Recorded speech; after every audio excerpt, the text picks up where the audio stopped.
दोस्तों, यह कहानी अब मेरे हम सफ़र का 10वां चैप्टर है। आप लोग कहानी सुनिए। मिस्री वेद जी के साथ घर पर आती है। घर पर सबको सब पता चल चुका था। मिस्री, तुम ठीक हो ना? सावित्री जी ने आते हुए कहा। मिस्री कुछ नहीं बोलती। अब अमिताभ जी कहते हैं, बेटा हमें पता है हमारी बहू कभी ऐसा काम नहीं कर सकती। सुधा बुआ जी कहती हैं, हाँ मिस्री, हमें तुम पर पूरा भरोसा है। तुम बिल्कुल परेशान मत होना, हम सब तुम्हारे साथ हैं। सुख जी कहते हैं, भाभी मैं भैया से बात करूंगा, पक्का कोई गलत फहमी होगी। मिस्री बिना कुछ बोले अपने कमरे की तरफ बढ़ जाती है। जब सब मिस्री के बात करने की कोशिश करते हैं, मगर मिस्री खुद को कमरे में बंद कर लेती है और वहीं बैठकर रोने लगती है। वेद जी कहते हैं, पूनम माँ, हम सबको अभी मिस्री को टाइम देना चाहिए, बाद में बात करते हैं। पूनम कहती है, मुझे तो पारस का समझ नहीं आता, ये कुछ बोला क्यों नहीं? सुधा बुआ कहती हैं, हाँ, इतने दिनों से मिस्री हमारे साथ है, इतना तो हम सब भी जान सकते हैं कि मिस्री ऐसा नहीं कर सकती, और करेगी भी क्यों? क्योंकि कारण भी तो होना चाहिए उसके पास। वेद जी कहते हैं, एग्जैक्टली, ये कंपनी पारस की है, और पारस की कंपनी का मतलब है मिस्री की भी है, तो वो खुद ऐसा क्यों करेगी? ऊपर से जो डिज़ाइन लीक हुए उसमें कुछ डिज़ाइन मिस्री के भी थे।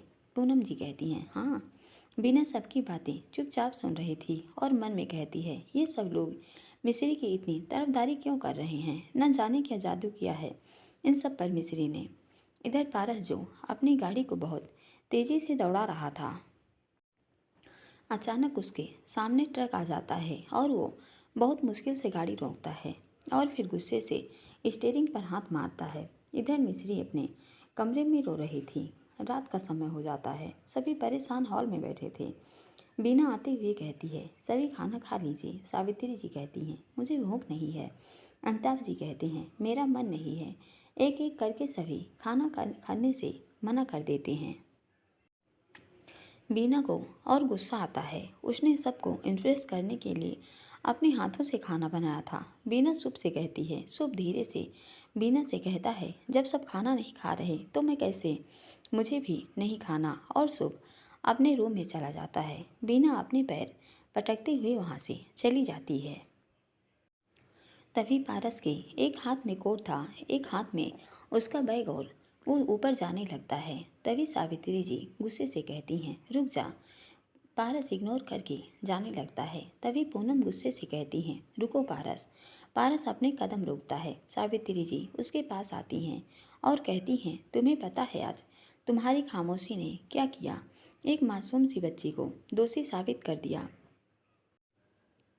ये तुम भी अच्छे से जानते हो, और मैं भी, कि वो ऐसा कभी सोच भी नहीं सकती। फिर तुम क्यों कुछ नहीं बोले, क्यों चुप रहे? बताओ पारस, बताओ। पारस माँ कुछ पूछ रही हैं, पूनम ने कहा। पारस के चेहरे पर कोई भाव नहीं थे। वेद जी कहते हैं, पारस अब तुम चुप क्यों हो? अब तो कुछ बोलो। पारस, मैं जानता हूँ तुम हमें कभी जवाब नहीं दोगे, मगर इतना समझ लो, वो मासूम है और उसकी इन सब में कोई गलती नहीं है। तुम्हें उसे बेगुनाह साबित करना होगा, समझे? वरना मुझसे बुरा कोई नहीं होगा। वेद जी पारस के पास आते हैं और फिर कहते हैं, तुमने सुना ना मैंने क्या कहा? मिस्री को बेगुनाह साबित करो, चाहे जो करना पड़े। पारस फिर वहाँ से चला जाता है। पारस जब रूम में आता है तो मिस्री रूम में नहीं थी। वो कुछ सोचता है और वहीं सामान रख कर बैठ जाता है। काफ़ी देर बाद किसी का कॉल आता है। पारस उससे कहता है, कैसे करोगे मुझे नहीं पता, मगर 24 घंटे हैं तुम्हारे पास। फिर पारस वहीं बैठकर कुछ गहरी सोच में डूबा था। तभी उसकी नज़र घड़ी पर जाती है। उसको याद आता है, पारस जी, आपको पता है ना, मैं आपके बिना खाना नहीं खाती। मिस्री ने मुंह बनाते हुए कहा। पारस कहता है, वो तुम तो जानती हो ना, मीटिंग थी और फिर वहाँ से आते आते इतना ट्रैफिक, इसलिए लेट हो गया। मिस्री मुस्कुराते हुए कहती है, अच्छा ठीक है, आज माफ़ कर दिया। मैं वैसे मुझे न बहुत भूख लगी है। इस खाने को देख देख कर मेरी भूख और बढ़ रही है। आप आ रहे हैं या मैं अकेले खा लूँ? पारस मुस्कुरा कर कहता है, आ रहा हूँ। पारस खाने के लिए डाइनिंग टेबल पर बैठ जाता है। पारस और मिस्री खाना शुरू करते हैं। पारस मिस्री को खाते देख मुस्कुराने लगता है। मिस्री पारस को मुस्कुराता देख कहती है, पारस जी, आप मुस्कुरा क्यों रहे हैं? पारस कहता है, कुछ नहीं, बस ऐसे ही फिर दोबारा कहता है, मिश्री धीरे धीरे खाओ, खाना भागा नहीं जा रहा। मिश्री खाते हुए कहती है, अरे भागा नहीं जा रहा, मगर मेरे पेट के चूहे को आतंक मचाए हुए हैं। पारस हंसते हुए कहता है, क्या? मिश्री कहती है, और नहीं तो क्या। पारस कहता है, मिश्री तो खाना खा लिया करो, मेरा वेट मत किया करो। मिश्री कहती है, मत काश ऐसा कर पाती, मगर न जाने क्यों मेरा दिल कहता है मैं आपके साथ ही खाना खाऊं, तो मैं अपने दिल की ही सुनती हूँ, इसलिए नहीं खाती। पारस मुस्कुरा देता है और कहता है, तुम भी ना मिश्री। मिश्री कहती है, पागल हूँ। पारस कहता है, हाँ। मिश्री कहती है, मुझे पता है, माँ भी यही कहती हैं। पारस हंसते हुए, अच्छा फिर तो गड़बड़ कर दी, मैंने पागल से शादी कर ली। मिश्री मुंह बनाते हुए कहती है, क्या गलती की आपने? पारस कहता है, हाँ। मिश्री कहती है, जाइए, हमें बात ही नहीं करनी आपसे। पारस कहता है, अच्छा चलो, मत करो मगर खाना तो खाओ। मिश्री हाँ में सिर हिलाती है। फिर मिश्री खाना खाने लगती है। पारस मुस्कुराने लगता है। फ्लैशबैक। पारस के फेस पर भी एक बड़ी सी स्माइल आ चुकी थी। तभी उसका ध्यान मिश्री पर जाता है और वो देखता है मिश्री अब तक रूम में नहीं आई। वो मिश्री को ढूंढने जा ही रहा था कि वो एक कमरे में के बाहर आकर रुक जाता है। कमरे का गेट खुला था। मिश्री उस कमरे की बालकनी के पास लगे झूले पर बैठी थी। पारस मिश्री पर एक नज़र देखता है, फिर नीचे किचन में जाता है और खाना लेकर वही रूम में आता है। बालकनी में आकर पास पड़ी चेयर को मिश्री के पास रखता है और बैठते हुए कहता है, मिश्री खाना खा लो। मिश्री पारस की तरफ एक नज़र देखती है। पारस मिश्री को कुछ देख कहता रहता है, फिर कहता है, रात बहुत हो गई है और जानता हूँ तुमने अब तक कुछ नहीं खाया होगा। फिर एक कोर तोड़ता है और फिर मिश्री की तरफ बढ़ाता है। खाने को देख मिश्री की आंखों से आंसू बहने लगते हैं। वो कहती है, जब आपको मुझ पर भरोसा ही नहीं तो आप क्यों आए हैं यहाँ? पारस कुछ देर शांत रहता है और फिर कहता है, मिश्री हो, ऑफिस की बात है, ऑफिस में ही रहने दो। पर्सनल लाइफ को प्रोफेशनल लाइफ से कनेक्ट नहीं करना मुझे। उस टाइम तुम मेरी एम्प्लॉय थी और इस टाइम तुम मेरी वाइफ हो, और मेरी वाइफ भूखी सोई मुझे पसंद नहीं। मिश्री पारस को ही देखती रहती है। पारस मिश्री को खाना खिलाने लगता है। मिश्री बिना कुछ बोले खाना खाने लगती है। उसकी आंखों से आंसू निकल रहे थे। उसे समझ नहीं आ रहा था वो रोएगी। पारस ने उस पर भरोसा नहीं किया या खुश होगी। पारस अब भी उससे नाराज नहीं है, वो उसकी केयर कर रहा है। फिर मिश्री भी अपने हाथ से एक कोर तोड़ती है और कहती है, आप भी खा लीजिए, मुझे पता है आपने भी सुबह से कुछ नहीं खाया होगा। पारस और मिश्री एक दूसरे को खाना खिलाते हैं। पारस फिर रूम में आता है और अपनी कुछ फाइल्स लेकर रूम से बाहर आ जाता है। स्टडी में आकर कुछ वर्क करने लगता है। मिश्री को अब भी वह झूले पर बैठी थी। उसे कुछ ध्यान आता है। वो सबके रूम में जाती है और एक एक करके सबसे कहती है हॉल में आने को। सभी हॉल में आते हैं। मिश्री डाइनिंग टेबल के पास सभी का खाना लगा चुकी थी। वो सबके पास आती है और कहती है, माँ पापा दी जीजा जी खाना खा लीजिए। सावित्री जी कहती हैं, मगर मिश्री कहती है, माँ मुझे पता है आप सब लोगों ने मेरी वजह से अब तक खाना नहीं खाया होगा, इसलिए चलिए कुछ खा लीजिए। वेद जी कहते हैं, मगर मिश्री तुम ठीक हो ना? मिश्री झूठी मुस्कान के साथ कहती है, हाँ मैं बिल्कुल ठीक हूँ, और मुझे कुछ क्यों होगा जब आप जैसे भाई मेरे साथ हैं, है ना? वेद जी मुस्कुराते हुए हाँ में सिर हिलाते हैं। सुधा बुआ, माँ जी, पापा जी चलिए ना, वरना वो विस्को की नज़र है, सारे खाने पर कह रहा था अकेले खा लेगा। सावित्री जी मुस्कुरा देती हैं और डाइनिंग टेबल पर आकर बैठ जाती हैं। बीना तुम भी चलो, मिश्री ने कहा। बीना मन में, मिश्री क्या क्या हो तुम? मतलब मेरे कहने पर किसी ने खाना नहीं खाया और तुम्हारे कहने पर तुरंत आ गए, ऐसा ज़्यादा दिन तक नहीं चलेगा, वरना मेरा तो पत्ता साफ। बीना वहाँ क्यों खड़ी हो, आओ, सुख ने कहा। बीना आती है। डाइनिंग टेबल पर सुख के बगल में आकर बैठ जाती है। मिश्री सबको खाना सर्व करने लगती है। उसके चेहरे पर एक झूठी मुस्कान थी। पारस जब आता है तो देखता है मिश्री सबको मुस्कुराते हुए खाना खिला रही थी। पारस कुछ देर दूर से सब देखता रहता है, फिर अपने कमरे में चला जाता है। मिश्री सबको खाना खिलाकर जा रही थी कि अमिताभ जी उसे रोक लेते हैं। अमिताभ जी मिश्री से कहते हैं, बेटा मुझे तुमसे कुछ बात करनी है। मिश्री कहती है, जी पापा जी बोलिए। अमिताभ जी मिश्री को स्टडी में ले जाते हैं और कहते हैं, बेटा ये तस्वीर देख रही हो, वो तस्वीर वही थी जिसको देख कुछ टाइम पहले पारस की आंखों से आंसू देखे थे मिश्री ने। मिश्री कहती है, पापा जी ये। अमिताभ जी कहते हैं, ये पारस है। मिश्री उस तस्वीर को उठाती है। अमिताभ जी कहते हैं, बेटा तुम पारस को कभी गलत मत समझना, उसके साथ बहुत कुछ ऐसा हुआ जिससे वो जल्दी किसी पर भरोसा नहीं करता। बस शायद इसीलिए आज उसने तुम्हारा साथ नहीं दिया। पारस की इसमें कोई गलती नहीं है, मिश्री कहती है, मगर पापा जी ऐसा क्या हुआ है? और मैंने हमेशा देखा है कि पारस जी आपसे और माँ जी से ठीक से बात भी नहीं करते। मगर पहले ऐसा नहीं था। पहले मैं उसका सुपर डैड था और उसकी माँ उसकी सुपर मॉम, जो वो हमें best parents in the world कहता था। एक मस्तीखोर प्यारा और शरारती बच्चा था, मगर सबकी इज्जत करने वाला, सबका साथ देने वाला, सबके लिए लड़ने वाला। कम शब्दों में कहूँ तो पारस जैसा अभी है उसका बिल्कुल अपोजिट था। उसके चेहरे पर कभी न हटने वाली स्माइल रहती थी और उस स्माइल का रीजन वो मुझे कहता था। और अमिताभ उदास होते हुए कहते हैं, मिश्री फिर ऐसा क्या हुआ पापा जी? वो अमिताभ जी कहते हैं, वो मेरी वजह से ऐसा हो गया। मिश्री कहती है, आपकी वजह से? मिश्री, जब पारस 10 साल का था तब मैं उसे छोड़कर चला गया था। तब से वो मुझसे नफरत करता है, और करे भी क्यों नहीं। उसने मेरे जाने के बाद न जाने क्या क्या लोगों से ताने सुने कि उसका पिता उसे छोड़कर भाग गया। उसकी माँ को भी मेरी वजह से काफ़ी मुसीबतों का सामना करना पड़ा। 10 साल का वो बच्चा एकदम से बड़ा हो गया था, जिसके सिर पर उसकी माँ की, बड़ी बहन की, सबकी जिम्मेदारी आ गई थी। और जब मैं 12 साल बाद वापस आया तब तक उसके दिल में मेरे लिए नफरत देखी। अमिताभ जी ने कहा। मिश्री कहती है, मगर आप उन्हें छोड़कर क्यों चले गए? अमिताभ जी कहते हैं, क्योंकि मुझे। अमिताभ जी अपनी कैप हटाते हैं।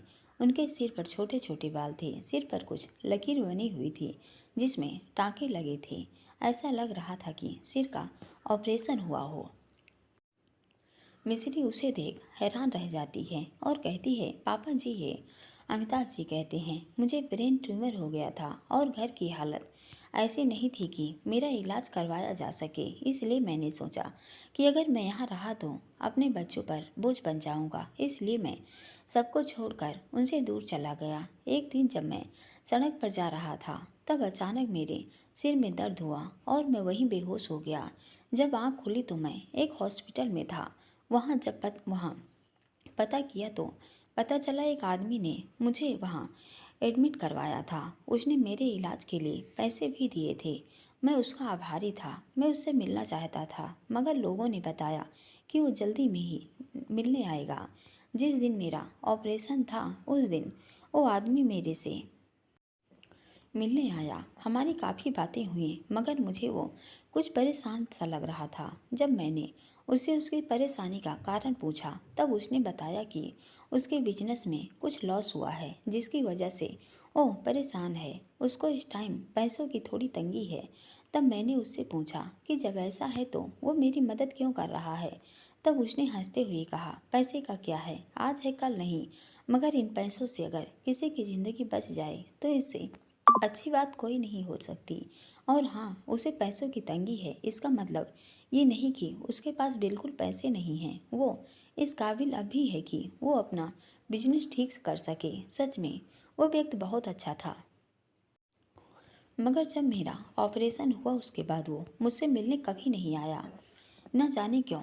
मैंने हॉस्पिटल वालों से बहुत पूछा, मगर किसी को उसके बारे में कुछ नहीं पता था। शायद वो इंसान के रूप में भगवान था जिसने मेरी मदद की। अगर वो मुझे आज मिले तो मैं ज़रूर उसके पैसे उसे लौटा देता। मिश्री की आंखें नम हो चुकी थी। मिश्री कहती है, मगर पापा जी ऐसा था तो आपसे ये बात पारस जी को क्यों नहीं बताई? मिस अमिताभ जी कहते हैं, जब मैं वापस आया तब मैंने सबसे पहले सावित्री से मिलने की कोशिश की। जब उससे मिला तो पता चला कि मेरी वजह से पारस ने न जाने क्या क्या बातें सुनी लोगों से, उसकी माँ के बारे में, उसके पिता के बारे में। लोगों ने उससे कहा कि उसके पिता किसी और औरत के लिए उसकी माँ को छोड़कर चला गया। गुस्से में पारस ने मेरी फोटो पर हाथ चढ़ा दिया था। तो तुम ही बताओ, मैं कैसे उसे बता देता कि उसने उसके पिता को गलत समझा। उसने जो किया वो गलत था। मैं कभी अपने बेटे का सिर झुका हुआ नहीं देख सकता था, वो भी तब जब वो एक बड़ा आदमी बन चुका था। मैं चाहता था कि उसको कभी इस बात का पछतावा न हो कि उसने अपने पिता के साथ गलत किया। इसलिए मैंने सावित्री जी से मना कर दिया था सच बताने से। और रही बात मेरे बेटे की, तो उसे मैं मना लूँगा। इसी याद से आज तक उसके साथ उसकी नफरत देख कर भी जी रहा हूँ। उसकी माँ ने मुझे माफ़ कर दिया, ये जानने के बाद वो अपनी माँ से भी नाराज़ हो गया। उसका कहना था कि जिस आदमी ने उन्हें पहले धोखा दिया, क्या गारंटी है कि वो उसका साथ देगा, आगे छोड़कर नहीं जाएगा। जब सावित्री जी ने मेरा साथ दिया तो वो उनसे भी नाराज़ हो गया। मिस्री की आंखों में आंसू थे। अमिताभ जी कहते हैं, बेटा पारस को मत बताना इस बारे में। मैंने तुम्हें बस इसलिए ये बताया था कि तुम्हें पता हो कि तुम्हारा पति गलत नहीं है, बस उसका अतीत आज भी उसके साथ है। मिस्री कहती है, जी पापा जी, मैं नहीं कहूँगी। कुछ देर बाद मिस्री जब रूम में आती है तो पारस वहाँ नहीं था। मिस्री पूरे घर में देखती है मगर पारस कहीं नहीं था। मिस्री पारस को कॉल करती है मगर पारस कॉल पिक नहीं करता। मिस्री अपने मन में कहती है, पारस जी, आपको मैं आपकी फैमिली से मिला कर रहूँगी। आज मुझे पता चल गया कि आपने ड्रग्स लेने क्यों शुरू किए। आज के बाद आपको और पापा जी को एक करने की जिम्मेदारी मेरी। अगली सुबह मिस्री जब उठती है तो पारस उसके बगल में ही लेटा हुआ था। वो पारस को देखती रहती है। पारस जब धीरे से आँख खोलता है तो मिस्री अपनी नज़रें चुरा लेती है। पारस जल्दी से उठता है और कुछ देर बाद मिस्री और पारस को अपना प्रोटीन शेक देती है। पारस जॉगिंग के लिए जाने लगता है मगर मिस्री उसे गेट पर ही रोकते हुए कहती है, पारस जी, आज कोई और भी आपके साथ जॉगिंग के लिए जाएंगे। पारस कंफ्यूजन से मिस्री को देखता है कि मिस्री मुस्कुराते हुए कहती है, ज़्यादा मत सोचिए, मैं नहीं जा रही, पापा जी जाएंगे। अमिताभ जी को पारस एक नज़र देखता है और कहता है, मिस्री। मिस्री कहती है, आगे मुझ कुछ मत कहिएगा, आपने कहा था ना मैं आपकी वाइफ हूँ और एक दोस्त भी। तो अगर आप मुझे अपना दोस्त मानते हैं तो प्लीज़ पापा जी के साथ आज जॉगिंग के लिए जाइए। पारस बिना कुछ बोले वहाँ से चला जाता है। मिस्री कहती है, पापा जी आप खड़े क्यों हैं, जाइए ना। अमिताभ जी कहते हैं, मगर उसने तो कुछ कहा ही नहीं। मिस्री कहती है, पापा जी आप समझे नहीं, पारस जी ने कुछ नहीं बोला, मतलब कि उन्होंने ना भी नहीं कहा, आप जाइए। अमिताभ जी पारस के पीछे भागते हुए जाते हैं। मिस्री मुस्कुरा देती है। वो वापस अपने कमरे में आती है और कुछ देर बाद नहाकर रेडी होती है और नाश्ता बनाने किचन में जाती है। कुछ देर बाद देखती है जब पारस आता है तो उसके पीछे पीछे अमिताभ जी भी आते हैं। पारस अपने कमरे में चला जाता है। अमिताभ जी मिस्री के पास आते हैं। मिस्री कहती है, क्या रिपोर्ट है पापा जी। अमिताभ जी कहते हैं, कोई इम्प्रूव नहीं है, मुझे रास्ते वो आगे आगे भाग रहा था। मिस्री कहती है, कोई नहीं पापा जी, सालों की नाराज़गी दूर करने में समय लगेगा और हम पूरी कोशिश करेंगे। अमिताभ जी कहते हैं, बेटा तेरी हिम्मत देख कर ही तो मेरे अंदर फिराज जगी है। जब पारस नाश्ते के लिए आता है तो सभी अपनी चेयर पर बैठ चुके थे। बस अमिताभ जी के बगल वाली सीट खाली थी। पारस उस चेयर को देखता है। तभी मिस्री आते हुए कहती है, पारस जी आपको ऑफिस के लिए देर हो रही होगी, चलिए जल्दी से नाश्ता कीजिए। और उसका हाथ पकड़कर उसे अमिताभ जी की बगल वाली चेयर पर बैठा देती है। पारस न चाहते हुए भी वहीं बैठकर नाश्ता करने लगता है क्योंकि वो जानता था अगर उसने नाश्ता नहीं किया तो मिस्री को बुरा लगेगा। वो जल्दी जल्दी नाश्ता करता है, तभी उसके गले में कुछ फंस जाता है तो वो खांसने लगता है। तभी कोई उसके हाथ में पानी देता है। पारस पानी पीकर कहता है, थैंक यू।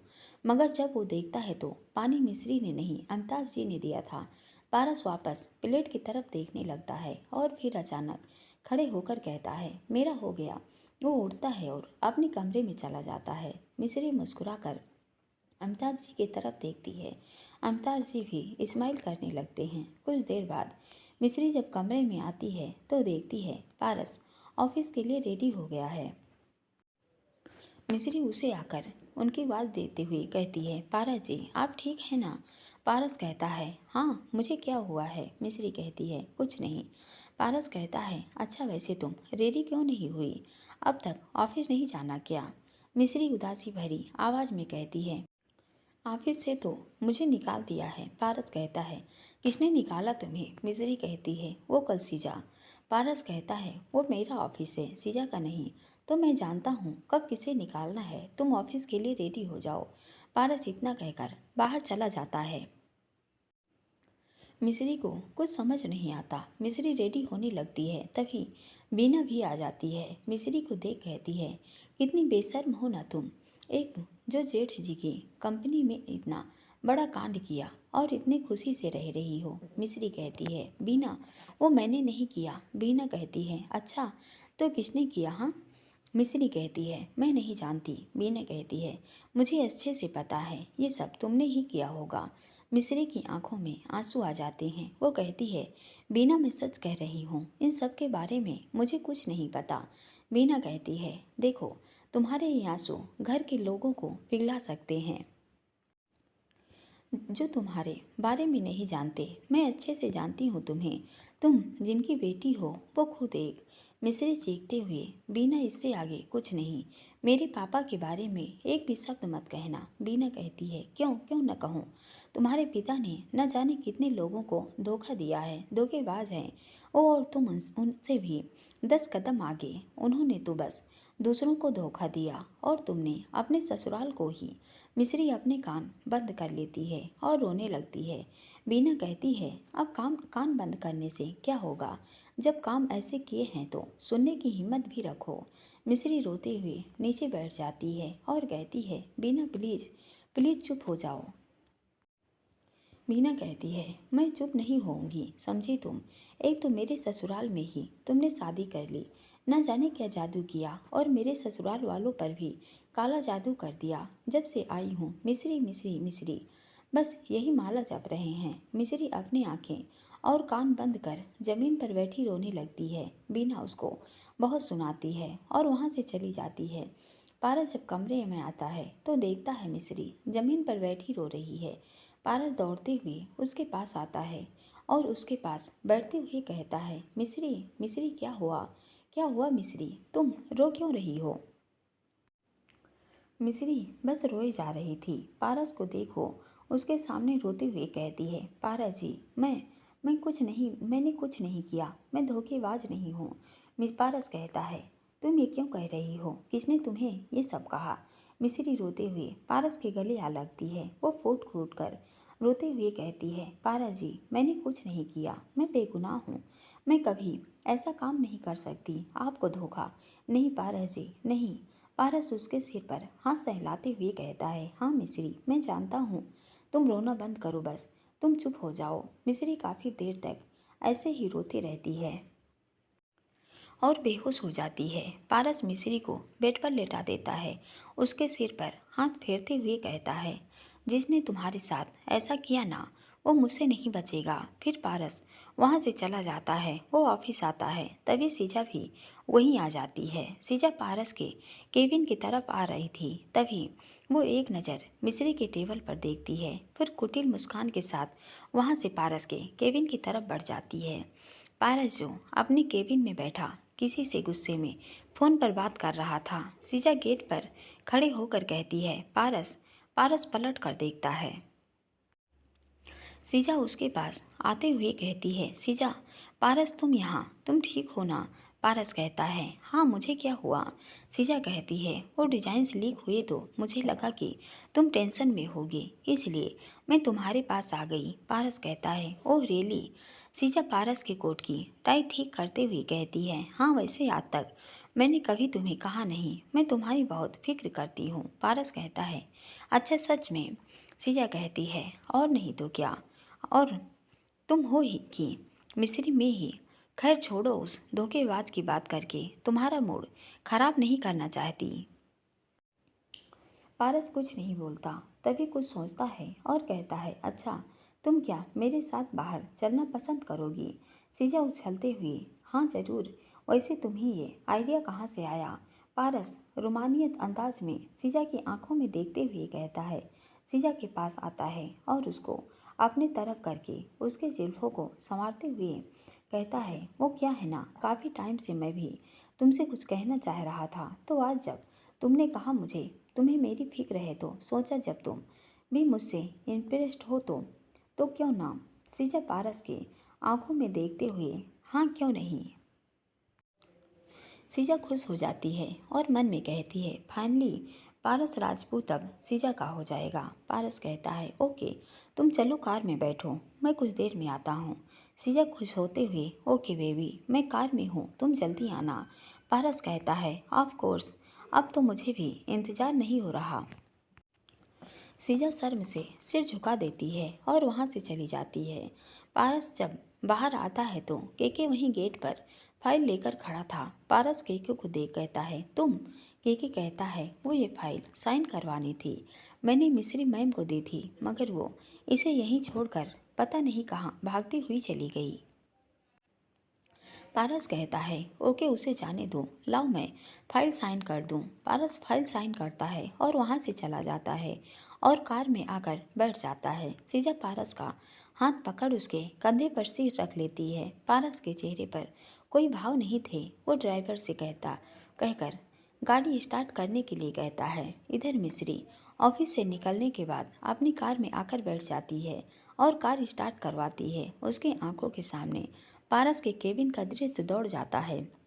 मिस्री की आंखों से आंसू की धारा बह जाती है। वो अपने आंसू रोकने की पूरी कोशिश कर रही थी, मगर उसके आंसू रुकने का नाम नहीं ले रहे थे। मिस्री कार में बैठी रोए जा रही थी। काफ़ी रोने के बाद वो ड्राइवर से गाड़ी घर से ले जाने को कहती है। ड्राइवर कार घर की तरफ मोड़ देता है। इधर पारस सीजा को पहले लंच पर ले जाता है। लंच के बाद वो लोग क्लब जाते हैं। क्लब से फिर रात में पारस सीजा को लेकर एक होटल में आता है। सीजा बहुत खुश थी। पारस उसे कहता है, सो ये हमारी आज की डेट का फाइनल राउंड। सीजा कन्फ्यूजन होकर कहती है, फाइनल राउंड? पारस सीजा के गालों पर हाथ रख कर कहता है, सीजा हमारी डेट के लास्ट डेस्टिनेशन होटल आने के बाद सीजा कहती है, पारस तुम मुझे होटल क्यों लाए हो? पारस एक कुटिल मुस्कान के साथ कहता है, तुम खुद ही सोचो। सीजा पारस के करीब आती है और कहती है, मुझे तुम्हारे इरादे कुछ ठीक नहीं लग रहे। हाँ, तुम क्या सोच रहे हो? पारस कहता है, सही कहा, मेरे इरादे ठीक नहीं हैं। सीजा कहती है, हाय, इस कातिलाना अंदाज पर ही तो सीजा तुम पर फिदा हो गई मिस्टर राजपूत। पारस उसके कमर में हाथ डाल उसे अपनी तरफ करके कहता है, अच्छा। फिर पारस सीजा होटल के अंदर जाते हैं। सीजा पारस के हाथों में हाथ डालकर होटल के रूम में जाती है।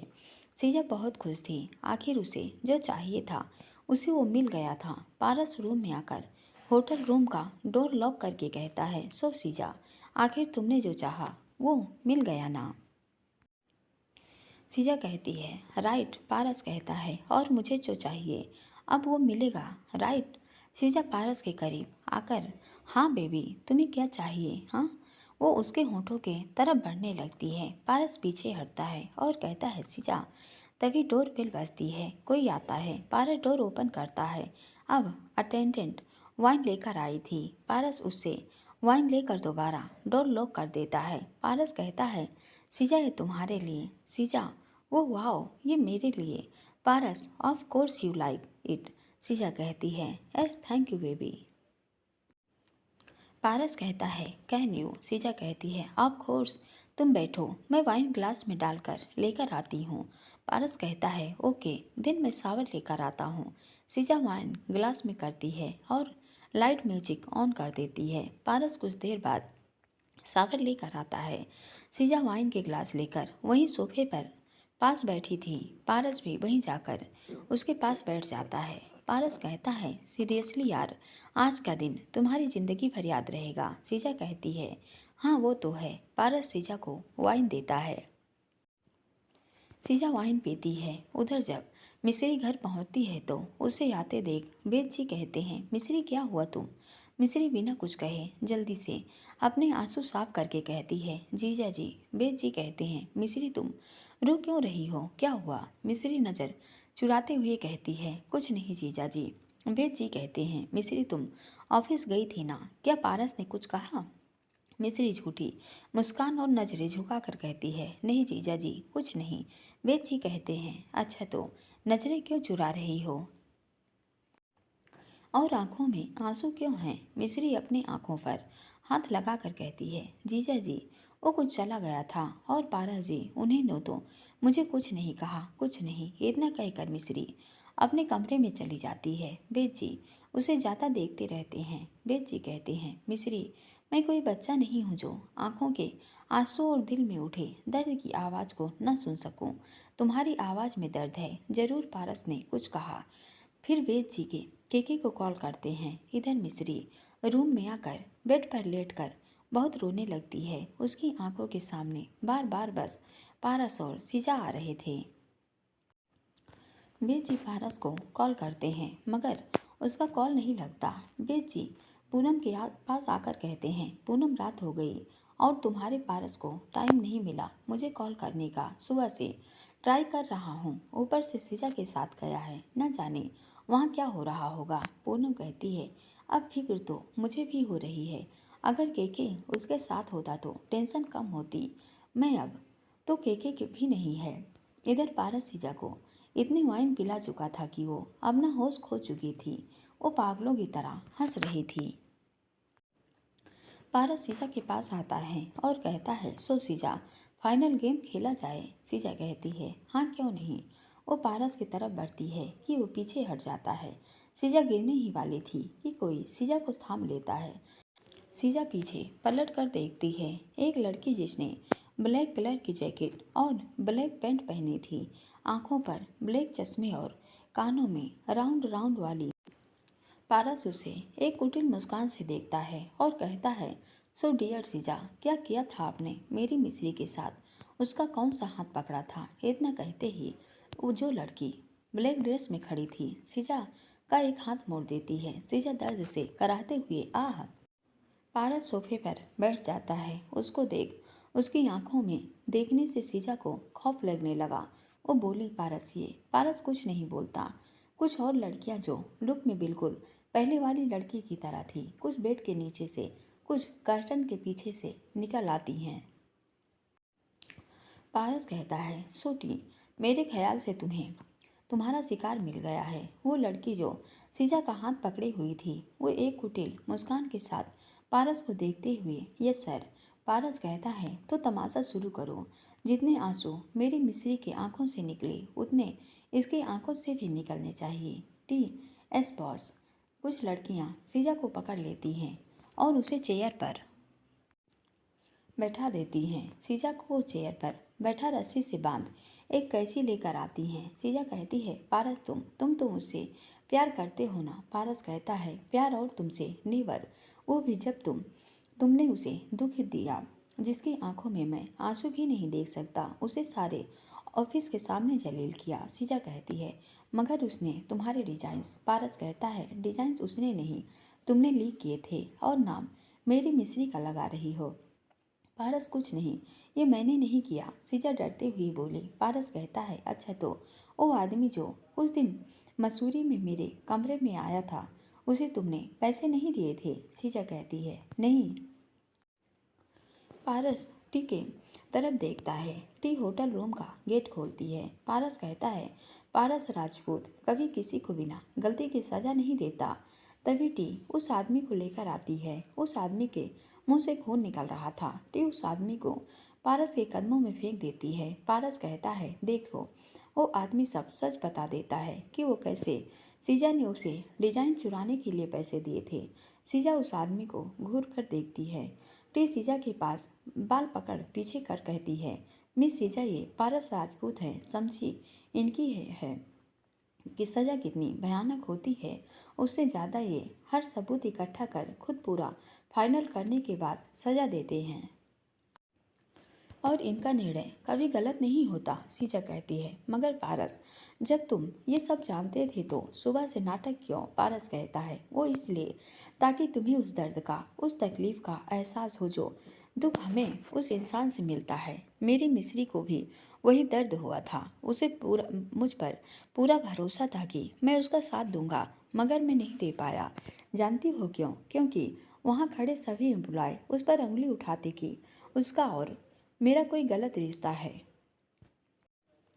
जो मैं कभी नहीं चाहता था। भले ही तब मैं उसको शांत कर देता, मगर सब तब भी मिस्री को गलत नज़र से देखते। सीजा कहती है, अच्छा ये बात है तो तुम अब भी साबित नहीं कर पाओगे। टी फिर सीजा के बालों को पीछे खींचती है। सीजा कहती है, आह। पारस कहता है, टी डियर वेट वेट, मैं जानता हूँ तुम्हें इसको अपने अंडर करने की बहुत जल्दी है, मगर पहले बेचारी के सवालों के जवाब तो दे दूँ। अच्छा, हाँ, क्या कहा? मैं उसे बेगुनाह साबित नहीं कर पाऊंगा, राइट? Oh sorry, wrong.